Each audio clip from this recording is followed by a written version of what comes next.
сәлеметсіздер ме? Сіздермен дәрігер Гүлнұр. Сізді өз арнамда көргеніме қуаныштымын. Бүгінгі видеода асқабақ дәнінің пайдасы жайлы және халық емінде қолданылуы жайлы айтатын боламын. Қазақша каналға қолдау білдіріп, лайк басып, өз пікірлеріңізді қалдырып, подписка жасауларыңызды сұраймын. Жүрек қан тамырларына пайдасы. Асқабақ дәнектерінің құрамында жүрек жұмысын қалыпқа келтіре алатын магнийдің жеткілікті мөлшері бар. Магний жүрек бұлшықеттерінің жұмысын жақсартып, ырғақтың бұзылуына тосқауыл қояды. Холестериннің жоғарғы деңгейі жүрек қан тамырлары ауруларын тудырады, ал дәнектердің құрамында фитостеролдар қандағы холестерин деңгейін төмендетеді. Қан қысымын тұрақтандыратындықтан гипертониктарға жиі шағып тұруға кеңес береді. Ми жұмысына қатысы. Асқабақ дәнектерінің құрамындағы триптофан амин қышқылдары ағзамыздағы серотониннің өнуіне жол ашады. Бұл ұйқының толықты жақсаруына септігін тигізе алады. Дәнек бойындағы цинк бас мидың жұмысын қалыпқа келтіріп, есте сақтау қабілетін жақсартып, ағзадағы шаршауды басады. Ішек үшін пайдасы.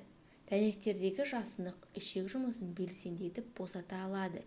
Іш қату қиындықтарына тап болатын оқырмандарымызға күнделікті тағамға асқабақ дәнектерін қосуға кеңес береміз. Ішекке пайдасы жайлы видео соңында толығырақ айтатын боламыз. Вестибулярлық аппарат үшін. Теңіз ауруына шалдыққан науқастарға асқабақ дәнектері ауадай қажет. Олар қатты ауытқу кезінде пайда болатын жүрек айнуын басады. Жүкті әйелдерге. Жүктіліктің ең алғашқы айларында маза бермейтін жүрек айнуымен жақсы күресе алады. Көптеген болашақ аналар асқабақ дәнектерінің арқасында жеріктіктің ең қиын кезеңдерін жеңе алады. Ер адамдарға қандай пайдасы бар? Асқабақ дәнектерінде жеткілікті мөлшерде омега-3 майлы қышқылдары мен цинк бар. Олар еркектердің ағзасындағы темір деңгейін төмен түсіп кетуінің алдын алады. Асқабақтың дәнегі ем болатын аурулар. Халық емшілері ежелден-ақ асқабақ дәні арқылы таспа және сазан құрттарды түсіріп, әйелдердің босанғаннан кейінгі аяқ-қолының ісінуіне, көкжөтелде, геморройда асқабақпен емдеген. Олардың асқабақ дәнін балмен араластырып жегізіп, адамдарды ішек құрттарынан құтқарғаны жөнінде ертедегі медициналық жазбаларда жиі айтылады.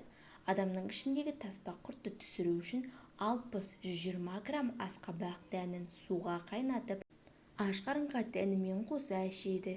2 сағаттан соң 2 грамм таза дәнекті сумен ішу керек. Сазан құртын түсіру үшін 30-60 грамм асқабақ дәнін талқандап, оны бал немесе шекер сумен ішеді де 2 сағаттан кейін дәннің өзін жесе, ішті өткізеді. Сонда сазан құрты түсіп қалады. Асқабақ дәні көкжөтелге де шипалы ем. Көкжөтелден жазылу үшін асқабақ тұқымын қыздырған тас кірпіштің үстіне қойып кептіреді. Сосын оны талқандайды. Ұнтақты қара шекер суымен күніне бірнеше рет ішсе, көкжөтелден құтыласыз. Асқабақты жегенде шемішкесін жуып, кептіріп, дәнін алады. Асқабақ усыз, дәмді жеміс. Дәні, сабағы, еті әйелдердің ағзасындағы емшек сүтін молайтады. Асқабақтың уытты қайтару, қабынуды жазу, ауырғанды басу тәрізді де қасиеттері көп. Бір ғажабы асқабақты қысқа сақтағанда ол толықтай пісіп жетіледі. Сондықтан да оның күзде пісіп үлгермеген жемістерінде қалдырмай жинап алу қажет. Халық емшілері асқабақты несеп жыныс жүйесінің көптеген ауруларын емдеуде қолданады. Асқабақтың несеп айдаушы, қабынуға қарсы өт айдағыш қасиеттерінің бар екендігі, паразиттерді жоятындығы дәстүрлі медицинада да зерттеліп дәлелденген. Осыған орай асқабақтың дәрігерлер жүрек қан тамыр аурулары, гипертония және зат алмасуда қиындықтары бар науқастарға диеталық тағам ретінде де ұсынады. Асқабақ адам бойына тараған апиын уын қайтару үшін асқабақтың етін жаншып, суын сығып алады. Сосын оны уланған кісіге тиісті мөлшерде ішкізеді. Бұл апиын уын қайтарады. Асқабақты ем-дәмде қолдану адамды арықтатады. Себебі оның құрамында жасанды талшықтың, судың, жасұнықтың көп мөлшері бар. Ол ағзадағы ас қорыту үдерістерінде тездетеді. Оны уыттардан тазартады. Отқа немесе ыстық суға күйіп қалғанда асқабақтың етін тазартылған жараға таңу қажет, ол жараның жазылуына көмектеседі. Ішектегі құртты түсіру үшін шикі асқабақ етін және шикі асқабақ дәнін күніне 500 грамм, үлкен адамдарға, ал балаларға 350 граммын жегізеді. 2 сағаттан соң 3 айдайтын дәрі ішкізеді. Ол құртты түсіреді. Бұл дәріні 2-3 күн ішу қажет. Ағза жүдесе, адам бойын әлсіздік болса, асқабақты сүтпен дайындап, қаймақ, май, жаңғақ, бадаммен қосып жесе де пайдасы мол.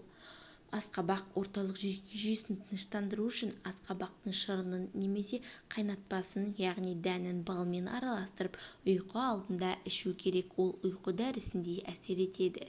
Бүйрек, бауыр ауырғанда күніне 1 стакан асқабақ шырынын және асқабақ дәнімен араластырып ішу қажет. Шырынды жаңа дайындалған күйінде ғана ішеді, себебі үйдегі жағдайда оны сапалы күйінде сақтау өте қиындық туғызады.